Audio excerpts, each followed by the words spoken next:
On today's show, we'll get an overview from our superintendent about what is new and exciting in the 2017-2018 school year. We'll tell you about a new language immersion program starting in 3 of our elementary schools, and we will find out what is new with transportation. We'll also present a new feature of the show, interviews with Red Clay School Board members, to let you and the community know a little bit more about the people who serve on this board. So, let's jump right in. Please join me in welcoming Dr. Merv Daugherty, the superintendent of the Red Clay Consolidated School District. Hello, Judy. How are you? I am great. How about yourself? Fantastic. Good, good, good. So, we're here to talk about what is new and exciting for Red Clay in 2017-2018. What you got? I'm not sure if we have enough time in the show. First of all, we started 3 new language immersion programs in Linden Hill, which is Mandarin, and Moat Elementary and Marbrook Elementary, which is Spanish in kindergarten. We looked at all the research and everything out there. If our children are going to learn a foreign language, to be proficient not only in English but in another language, you start in elementary. And so we're excited about the opportunities. The enrollments are high in the schools for the Mandarin program and both the Spanish program. And we took the lead from Lewis dual language program, which has done some phenomenal job. And our students are leaving, 5th grade, just so proficient in the language in both English and Spanish. I've been over there. I can't agree with you more. They do a fantastic job. So we're excited, and we're hoping to expand that program again next year to other schools. So that's exciting. I've been in the classrooms already, and the students are just doing a fantastic job, even 3 weeks into the school year, what they're learning. Something else at McCain High School, we've rolled out this year the new VOTEC model, where it's a pathway. There's 12 of them, 12 CTE pathways for career and technology education. And we're really excited about it because it's a different model in the sense that they become businesses. So when you, instead of a culinary program or hospitality, now it's a restaurant, where the auto mechanics actually will work on cars that people bring in. The ag programs that we have, the multiple ag programs where they're raising animals, they are selling flowers, and they have a great floral program here, but now it's year-round. The daycare program here that's helping our students get ready for early educational programs to go into either a daycare provider or to go to education to continue it and become a teacher at the elementary level. So we think the 12 programs are very exciting. We think that and you just can't replace direct experience. That the kids are getting direct experience in this. So absolutely, that's so good for them. The opportunity that they have in their senior year to go out and be in a co-op and an internship. We do that in several programs now, but I think they're really excited about that and the opportunity. Yeah. McCain's done a great job of preparing for it. The staff's done a phenomenal job of preparing themselves for the students and the opportunities that they have ahead for that. So we think there's some really great opportunities for McCain High School. The IB program at Dickens is still going strong, and over the next 2 years it will be a full 6 to 12 opportunity. Right now there's a little gap in 9th and 10th grade, but that's going to close next year, and so we see a lot of opportunities. We are announcing this week to our students an opportunity to be involved in the IT center. We really wanted to start a full-time. That's such an up-and-coming, right. And especially with all the data breaches, etc. We need people who are strong in that. And this is in really a lot of cybersecurity issues that we're looking at. So we're partnering with Dell State to use their site on Kirkwood Highway. It will be a Saturday program. It'll be twice a month. We're actually using this year as a framework for what we want to do in 18-19 to provide a full-time IT center where our students will go during the school day and receive their pathway in computer science and cyber security, cyber training. And our goal is when they leave our schools, they are certified to go then to work, go into the industry, or go to college and extend their opportunities. So we're just using this year as a platform to prepare for next year. And we think it's going to be a very successful program with all 7 of our high schools having the opportunity, and maybe even other school districts wanting to be involved to bring their students into that hub. The Dell State campus on Kirkwood Highway is really central for us and most other school districts where we are right now. So we think that's going to be a really strong program down the road in what we try to do here. And that's really smart to try it out a little bit first, so everyone can see what it is or what it should be, and to then grow it the next year. We've met with many of the banks, many of the security companies, and we've asked them, where do you see us in the next 5 to 10 years? What are your needs? And we hear this tremendous voice from the business community that we need people who are really strong in IT, strong in cybersecurity, strong in coding, strong in programming. I think it's our responsibility to make sure we do that we go out there and we push the envelope. If we do anything, I know we're going to push and get outside the box. We're not going to stay where we are. And so when you think about what we're doing at the kindergarten level all the way through high school, I think it's great. We just met with the FAME program, who does a great job with engineering and mathematics, and we're going to expand that program in elementary schools where students have the opportunity to take a 10-week course, either the fall or the spring, to be involved and really open their eyes up to what engineering pathways are. And how math is so important to them. And we believe that, especially in grades 3 through 6, is when you capture their hearts and their minds for this, not when they get to late middle school or high school. And so we're really excited about that opportunity of what the future holds for these young people. In that there. Excellent. I know that ties in with what the librarians are doing. We're following the Future Ready framework. We're a Future Ready district, so we're doing the Future Ready librarians and having maker spaces in libraries with little bits and makey-makeys, and they do the electrical circuits and they make the light everywhere. light up And where everywhere the fan you go, you need go. it. Everywhere. People don't realize in engineering and design, everything, it's everywhere. And you need people just even to develop a nut and bolt. There's an engineer behind that who's done some work in that to make sure it works. And lots of times an artist too.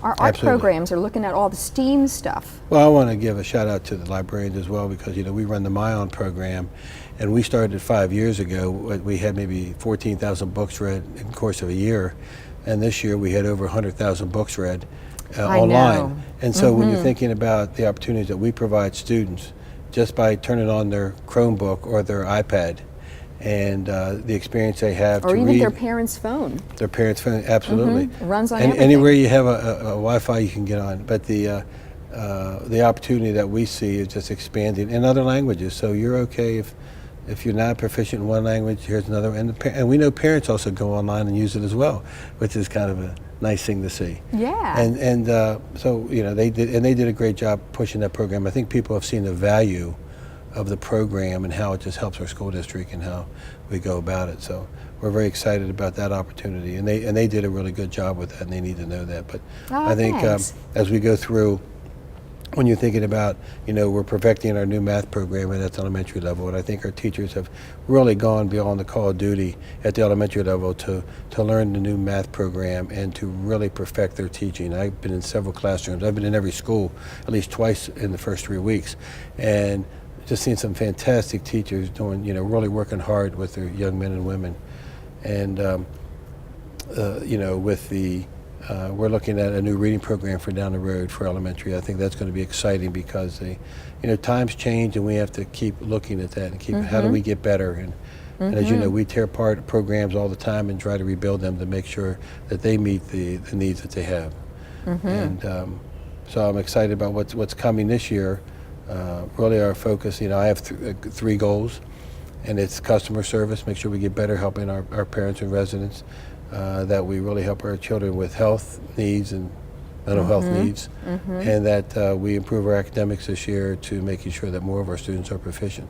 I think by adding psychologists and educational diagnosticians. Right, I was going to ask you about that. To our schools in every school. Guidance counselors in every school too, right? We have guidance counselors, EDs, and psychologists in every building, and we think that's just a tremendous benefit for our teachers and our students and our parents.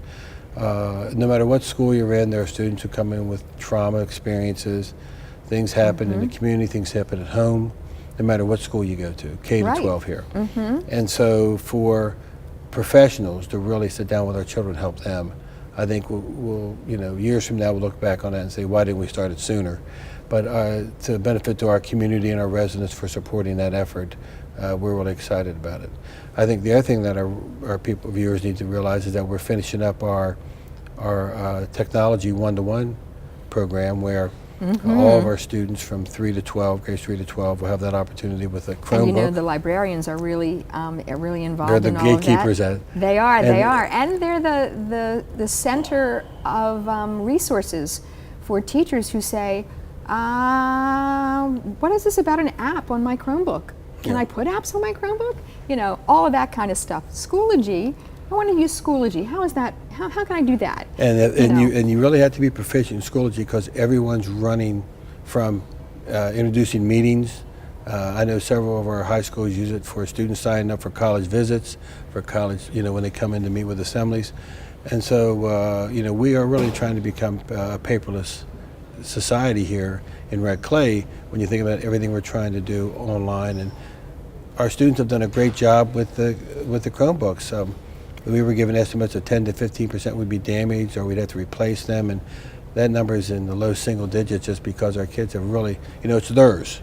While they're at that school, it's theirs. So take care of it.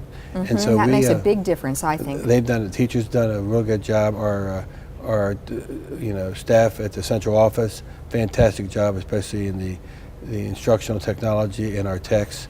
Have done a great job of making sure everything's up and running, making sure that our people are trained. There's a lot of backbone that needs to happen behind that. Yeah. Where everyone is individually censored to a child, and so that is their Chromebook, that's their password, and they own that. And so that's an extremely important point. And I think many times people don't realize all the work that goes behind the scenes. You know, it was funny, we just started school. Well, just access points to make sure everybody can get on the internet, no matter how many devices. They did a great devices. job, and we prepared for that 5 years ago, you know, and Ted Ammon and Christine Bewley and their team did a great job with that.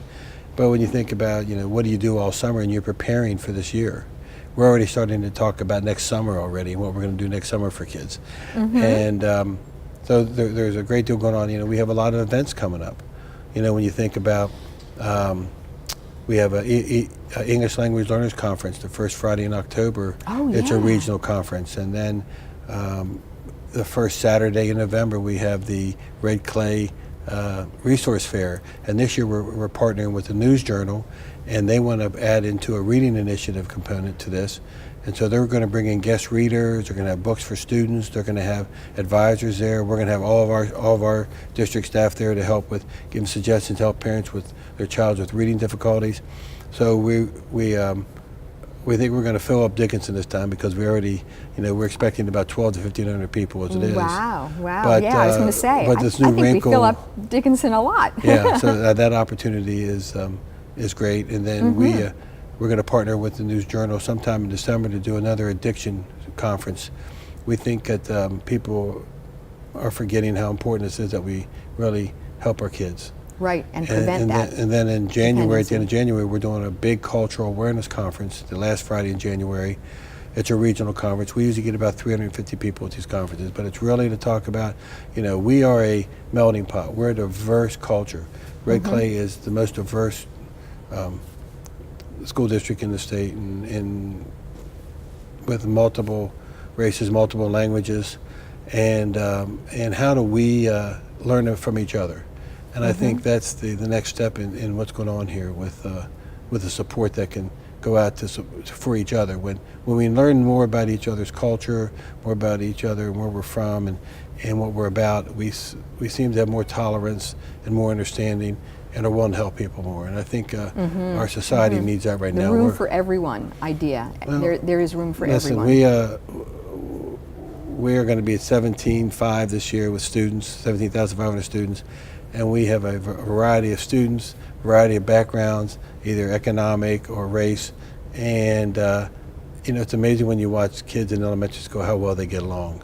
And if we all have that mentality that we're all together, we're going to learn together, we're going to be great together, I think society goes a long way there. So that's part of our responsibility, and we'll keep pushing that envelope. Yep.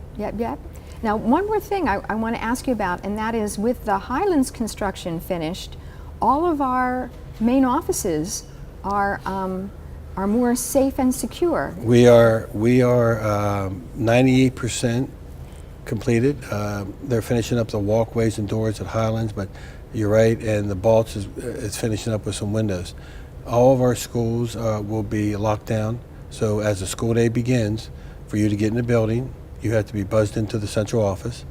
Every school follows the same procedure. If you're visiting the school, you're going into for a reason, you're a parent, you give us your driver's license, we give you a badge and has visitor on it, and when you leave, we exchange your property with ours.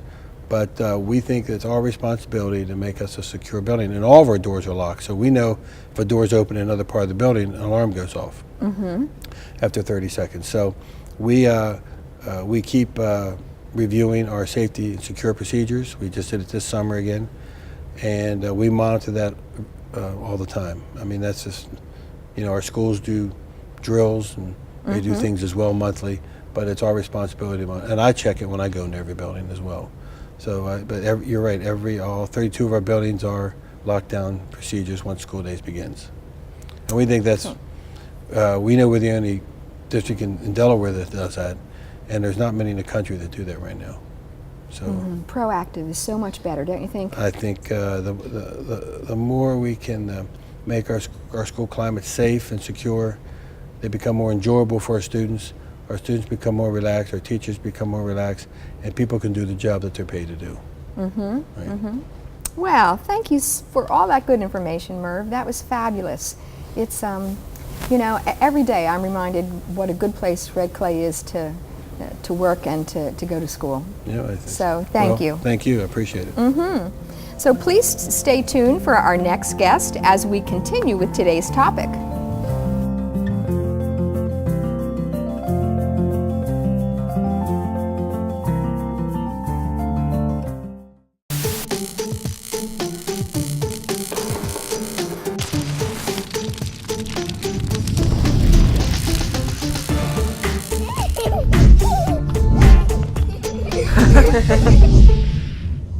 Morning, Gary.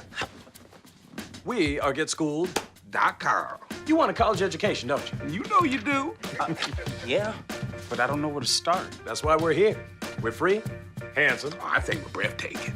and here to guide you through every step of the way, starting with attendance.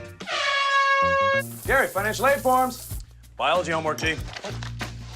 I got this. Is that Bran?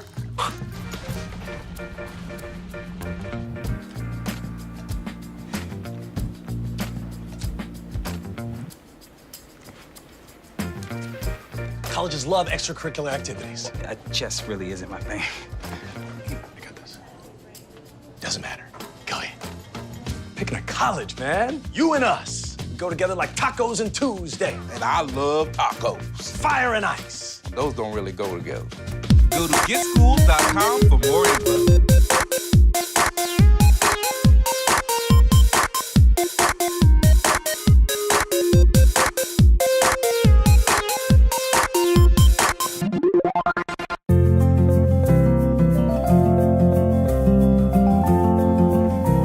Welcome back. In this segment, we're going to talk about language immersion. Please join me in welcoming Tom Glennon, who is the principal at Linden Hill Elementary School, where they have a Chinese language immersion program that started just this year.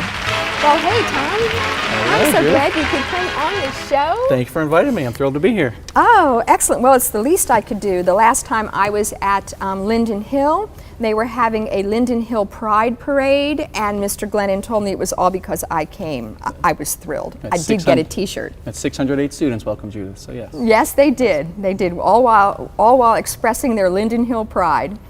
So, tell me about the immersion program. Now, it's beginning. So, what's some of the history of it? What's behind it? What are the goals? So first, I just want to again thank you for having me on, and thank the district for providing the opportunity for our students to have the immersion program. And it's been nothing but amazing since day one. If you go back a little bit, I know dual language immersion was something very, something that Governor Markell felt very strongly about, and wanted to make sure that we had the opportunities for our students in Delaware. And then obviously the Department of Education as well supported it. So I know Dr. Daugherty wants to provide the best opportunity for all of our students, as does all of the educators here in Red Clay. And just being able to give that gift of a second language to students who can learn it from, they can learn it a lot better than you and I can learn it, because they're learning it. A lot better. I've tried to learn Chinese. Ni hao is as far as I've gotten. That's hello. And we've had, it was the 11th day of school, and I got ni hao down as well. But our students know a lot more already, and it's just amazing to see. So just the fact that it's, now that we had it at Lewis before, which was a full school immersion, and now the fact that we can bring Mandarin Chinese to Linden Hill, that we can bring Spanish to Moat and Marbrook, it's just providing that opportunity for so many more students that was never there before. Right, right. And it takes, everybody's interested in something different. And so we've got kids interested in engineering and science and the arts and music and all different kinds of things. But there is a real segment that's really interested in language and fascinated by languages, and this is such a great opportunity for them. You're absolutely right, and it really works for everyone, where language immersion works for all students. Students that are in general high achievers, some students that may be struggling learners, everyone can learn from immersion, and it helps prepare them for careers that you and I could only imagine. Obviously English and Spanish and Mandarin are the most popular language spoken in the world, and now we are giving our students that gift where they will be able to compete, like no other, other in the workplace. Absolutely. It's that new seed of multiliteracy that just passed in the House or the Senate, whichever the second one is that those bills go to. I'm embarrassed, I don't know, and was signed by the governor this summer. So when those kids get to be in high school, they'll be able to earn that seal of multiliteracy, and what a great credential to have for colleges or for jobs. They have proven that they can speak the language to a fluent degree.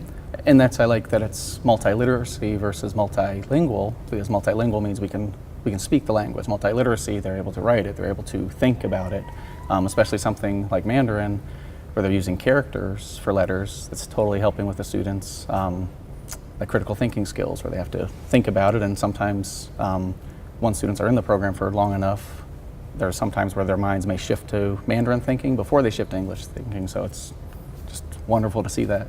Yeah, absolutely. Now, this was a big endeavor. I mean, you're starting with your kindergarten class, right? Correct. And so you have 47, 48 kindergartners? 48 students signed up that are currently in our Mandarin immersion, the 50-50. So they're 24 in one classroom, 24 in the other classroom, half the day in a Mandarin-speaking classroom, half the day in an English-speaking classroom. And then they switch for the morning or afternoon or however. Yeah. So what did you do this summer? How did you get ready for that? Those kids didn't just magically appear, I'm sure, and the teachers didn't magically appear and the classrooms didn't magically appear. So what was the work behind that? So it's been a lot of work that has been supported through our district and the state, which has been wonderful. And the fact that we knew about it last spring was very helpful. So even before the summer, we obviously knew that we had, personally at Linden Hill, we had to find someone who could speak Mandarin. So we were able to find a rock star Mandarin teacher who actually has taught Mandarin immersion to kindergartners in the state of Delaware for 2 years before this year. So that actually helped out a lot to have someone who has been there, done that, helped start a program before. So we had to, and when I say Mandarin, obviously they had to find Spanish-speaking teachers for Moat and Marbrook as well. But once we found the target language teachers, we then had to find English-speaking teachers to agree to be the partner teachers.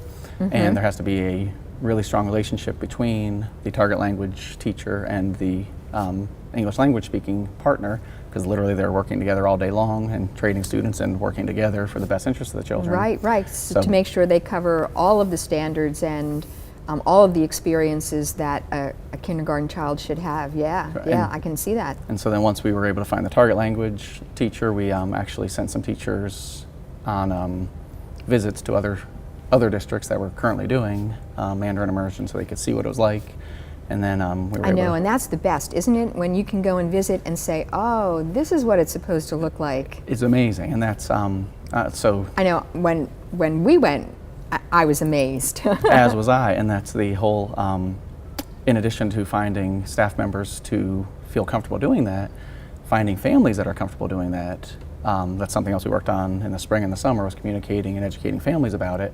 And honestly, like there's that saying, that's Greek to me. Well, like literally, this is Greek to all of us, or Greek to, or Mandarin to all of us as adults, because it's something we never heard of. We never heard of spending half the time, or a lot of us have. I mean, it's been going on, but a lot of us aren't familiar nor comfortable with that.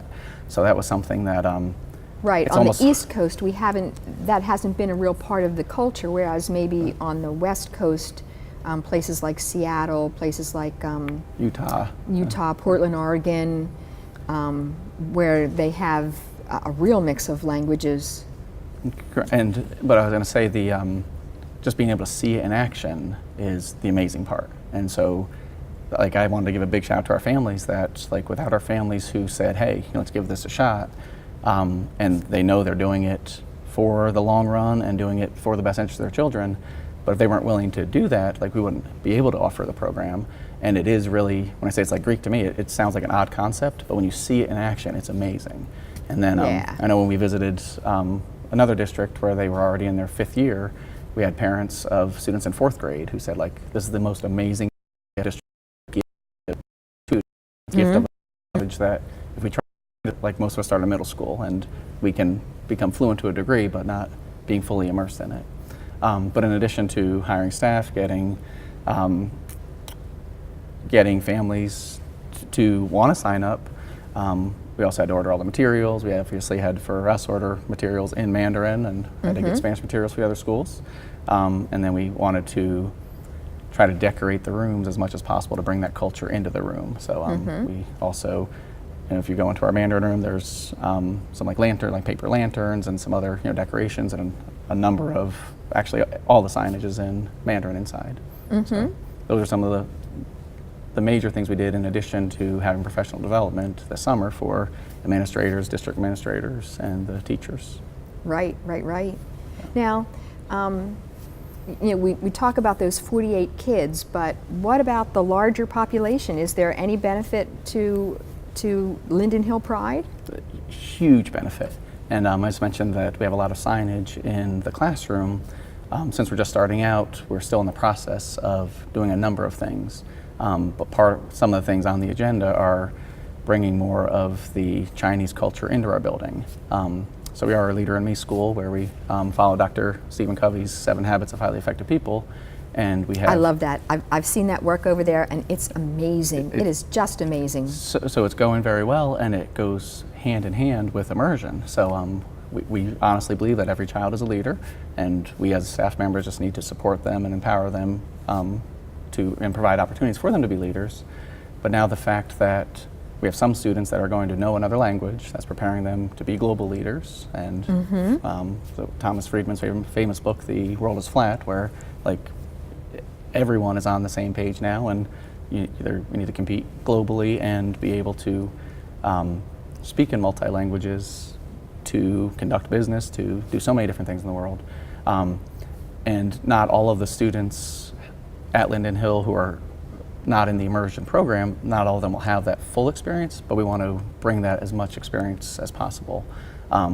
So right, we want to bring bring that exposure. Exactly. So we're going to try to have as many cultural events as possible. Reach out to some of our families, reach out to the community, have different people come in and just support as many different cultural events that are open for all students. And then as well, once we get the signage going on, as I brought up, like Leader in Me, in addition to having the sign that says "Be Proactive," it'll then be a sign that is written in Mandarin, and we'd eventually like to have our welcome signs in English and in Mandarin have directional signs for the classrooms or the bathrooms or anything like that. So I think just anything that, like, we as a society, we want to learn as much about as many cultures as we can, so we can be aware of things. And I think anything that we can bring into our building to help all of our students is just going to make it a much richer educational experience for everyone. Absolutely. Absolutely. Well, thanks, Tom. That was really interesting information, and I feel like I know a little more about immersion, and certainly I know a little more about how it's going. Oh, good. Over at Linden Hill. Well, thank you very much for having me. Oh, certainly, certainly. And anytime, I'll be happy to share more in the future. Oh yeah, I might take you up on that Please. for sure, for sure. So we're going to take a short break now, but be sure to come back for our next guest.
Welcome back. Let's see what's new in transportation at the Red Clay Consolidated School District. Please join me in welcoming Ms. Kelly Shahan, our Director of School Transportation. Hi, Kelly, how are you? I'm well, Dee. How are you? Excellent. Thank you so much for coming on the show. Absolutely. Thanks for having me. Oh, sure, sure. So tell us, what is new in transportation this year? Well, one of the things we are most excited about is our partnership with Altitude Trampoline Park. I've not heard about this. I know, it just happened. It's very new. We are really focusing this year on recognizing and rewarding positive student performance on the school bus. And Altitude Trampoline Park has generously donated backpacks full of water bottles, lunch bags, notebooks, pencils, and free jump passes for us to use, yes. Oh my gosh. To give out to the students when we are recognizing a good behavior or a good day on the bus. And one of our bus aides, Mr. Tony, is managing the partnership for us, and he's working with his peers in the bus yard, and they are looking each week at all the students and picking students off the different buses and giving them a backpack and a certificate as a thank you for behaving well on the school bus. Ah, I love that. Proactive, and what a wild thing to do. Like, I've never gone to a trampolining park. Did you? I have not, but it's super cool, and everyone seems to be it really is. loving it. My grandchildren have gone once or twice. Where is it? It's in Newark. Okay, Yes. nice. Yep. Nice. Well, that sounds like a lot of fun and a great way to think about positive reinforcement, and a great way to think about, I mean, really rewarding. Like, I was always one of those kids that was a rule follower, you know, and like lots of times rule followers don't ever get rewarded for that. And That's so correct. Here's really pulling those models out and saying, here's something really cool that you can do. Right, and the kids are really responding to it, and they're looking for ways where they can do better or do more on the bus to be a role model for their peers so they can get a backpack. Oh, So it's super cool. Nice. Yeah. Yeah, and I can see how that would really help create a really helpful environment on the bus that, you know, this little kindergartner is a little afraid, so I won't sit with my friend today. I'll sit with the kindergartner because he really looks tired, but he's afraid he's going to fall asleep and miss his bus stop, and I can watch out for him, and just things like that, above and beyond. Absolutely. Our very first bag we gave away was to a student. He was translating for the bus driver. A little kiddo couldn't speak English and didn't know where their stop was, and they felt lost even though they were on the school bus. And he translated for the driver, and they found mom at the bus stop and were able to successfully deliver the student to his mother, and it was really a great experience for everybody involved, so they recognized and rewarded that student first. Oh, absolutely, absolutely, yeah. That's the kind of culture that we want to build. That we help kids and we teamwork help each other. with each other on the school bus. It takes all of us to be successful. So. That's right. That's right. Now, another thing helpful And it takes a team. That makes me think of something that we started last year, the Where's the Bus app. Is that still available? Yes, and we are still super excited about Where's the Bus app. We're rolling into our first full year since it was introduced as a trial program in the spring of last year. And I am very happy to say that the district has removed the trial status and is now a full offering, free to our families, and it's going to be an ongoing offering year after year for our families. And so tell me a little bit about, like, how does it work? What do? I download the Where's the Bus app Right. on my phone or so whatever. okay, so parents who haven't downloaded it yet should refer to their transportation mailer that just went out in August. It has all the instruction on it, or they can call their school or call our office to get more information. But it's super easy and free to do. You go to the application online, and it has you instructions of how to download it, and you put in your student's name and their ID number, and then you get a passcode, and then you can download it for your cell phone. They have it for Android or iPhone or your tablet. It's super easy to do. And then it really tells you where the bus is? It absolutely does. It updates every 15 seconds, so what parents will see. 15 seconds? Yes, ma'am. Oh my gosh. Every 15 seconds. And what the parents will see is a picture of their bus stop and the bus chugging along, updating, moving towards the bus. Like a yes. little, like a little picture of a animation. school bus. Absolutely, yes. And so the most positive feedback we've been getting from parents is they love that they now have the control back in the morning, so they can better plan their day before the student has to rush out to the door to catch the bus or go, stand at the corner for 15-20 minutes waiting for a bus. Now they know. Because there was traffic and the bus Right. is running a little late or whatever. Right, so parents now know, and they can plan better and make better decisions for themselves and their students. And I will add that we added for our schools a similar kind of Where's the Bus app, and what the schools can see is they see a picture of the school and they see the bus chugging along on its way to school. So if the school gets a call from a parent, or if they're missing one bus and maybe it's 5 minutes out, instead of making a phone call to our office, they can just pull up the app and they can see, oh, they're right out at our entrance, or they're down the street. So it gives information back to the people who really need it. Right. So it helps their planning and their thought and safety as well.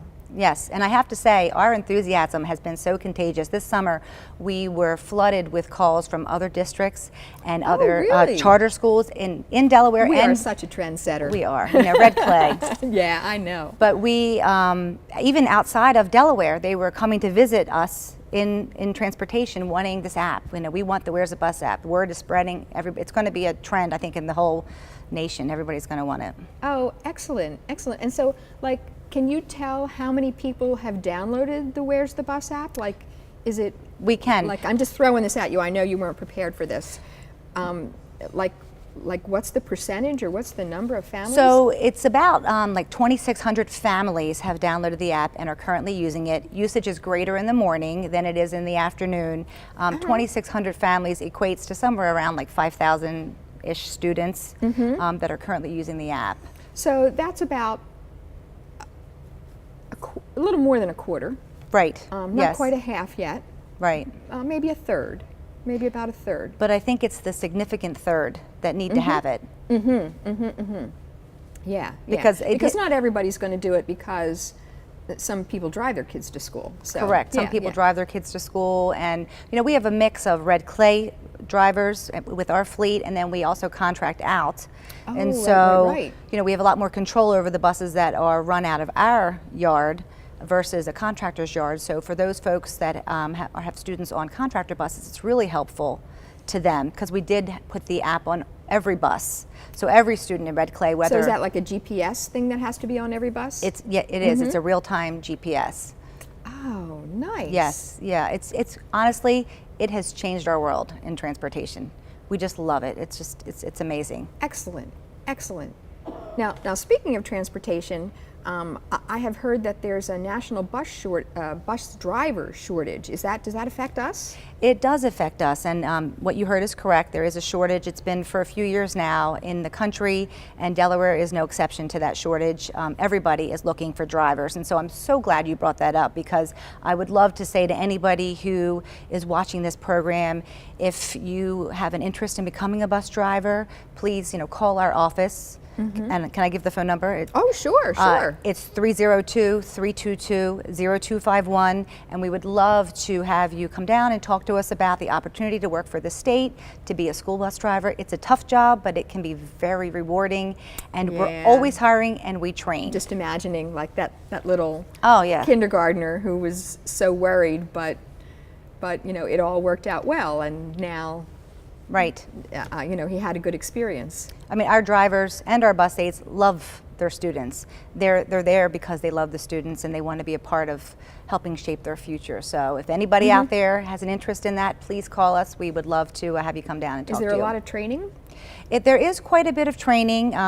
We, in the office in transportation, we all had to go through it. So having gone through it myself, being a licensed bus driver, it is a lot of work. A lot more than what you would think, but it's very empowering once you get that knowledge and understand what the rules are and the regulations are, and it, again, I think people would get a lot out of it. So our bus drivers then, I mean, are really qualified people. Yes, because they they've are. all gone through this training. Yes, they are. Yep. Nice, nice. That's good to know. Good to know too.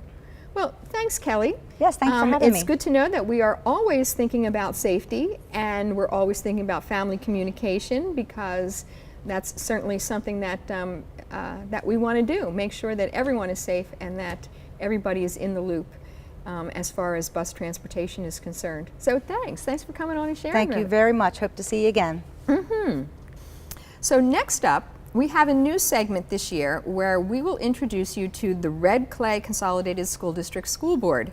I hope you find this as entertaining to watch as I did. The Red Clay Consolidated School District is governed by an elected 7-member Board of Education.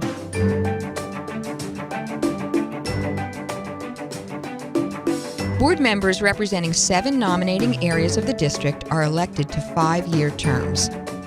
Elections are held in May for terms expiring on June 30th of that year. Members serve without pay. The Board of Education establishes the policies, rules, and regulations for the school district. They employ the superintendent, who in turn administers these policies, rules, and regulations and oversees the day-to-day operation of the schools. The Red Clay Consolidated School District Board of Education encourages public attendance at and participation in its meetings. At each board meeting, a period of 30 minutes is set aside for public comment.